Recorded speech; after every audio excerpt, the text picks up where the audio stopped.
श्री गणेशाय नमः। माँ सरस्वती की जय हो। हरे कृष्णा।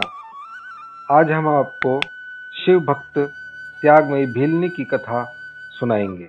एक जंगल में चंड नाम का एक सरल हृदय भील रहता था। वहां उस जंगल में एक टूटा फूटा पुराना शिवालय भी था। उस शिवालय में कोई पूजा नहीं करता था। तो चंड उस मूर्ति को उठाकर अपने घर ले आया और किसी से पूछकर जल, चिताभस्म, बेलपत्र और धतूरे के फूल आदि से श्रद्धा भक्ति पूर्वक भगवान शिव जी की पूजा करने लगा। अब जल, बेलपत्र, धतूरे के फूल तो जंगल में मिल जाते थे। चिताभस्म वो शमशान से जाकर 7 दिनों की पोटली बांधकर ले आता था।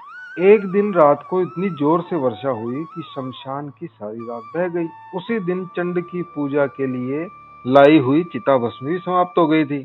और उसने बहुत कोशिश करी, कोसों भटक के आया, पर कहीं भी चिता की भस्म नहीं मिली। उसके मन में बहुत दुख हुआ।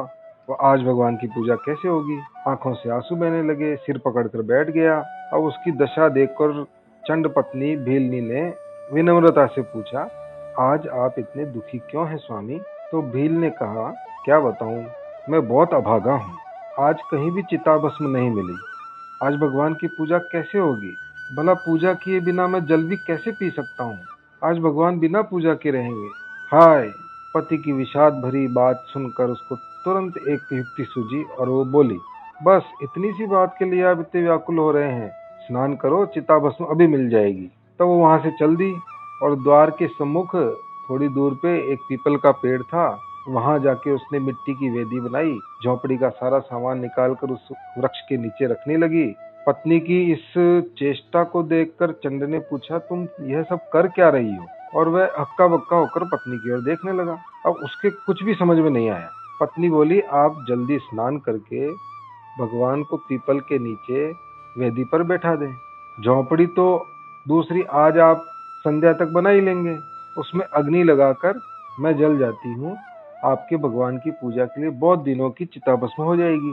ओहो भाई, वो तो खुद जलकर मरने के लिए तैयार हो गई। तो अब जिस निरपेक्षा से भील वन पशुओं का आखेट करता था, उसी निरपेक्षा से भीलनी अपने शरीर की आहुति देने की बात कह रही थी, जैसे एक साधारण सा खेल करने जा रही हो। चंड ने पत्नी के मुख की ओर देखा। पत्नी के त्याग, प्रेम और भक्ति ने उसे प्रेम विवल कर दिया। उसका कंठ भर आया और बोला, शरीरी सुख, धर्म और पुण्य का कारण है, तुम इस अपने शरीर को मत जलाओ। भीलनी भी पति के चरणों पर सिर रखकर बोलने लगी, मेरे मालिक, एक दिन तो मुझे मरना ही है। मेरा शरीर भगवान की सेवा में लगे, इससे बड़ा पुण्य और क्या होगा?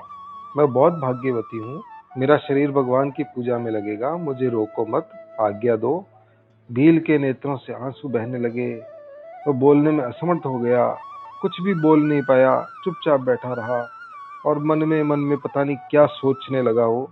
अब भीलनी अपनी तैयारी करने लगी। स्नान कर लिया, शंकर जी को पीपल के नीचे की वेदी पर बैठाया और झोपड़ी में अग्नि लगा दी। अब आगे क्या होता है, इस वीडियो के अगले अंक में देखिए भगवान शिव कैसे अपने भक्तों पर कृपा करते हैं। इस वीडियो को लाइक करें, शेयर करें और कमेंट करें और चैनल को सब्सक्राइब करें। धन्यवाद।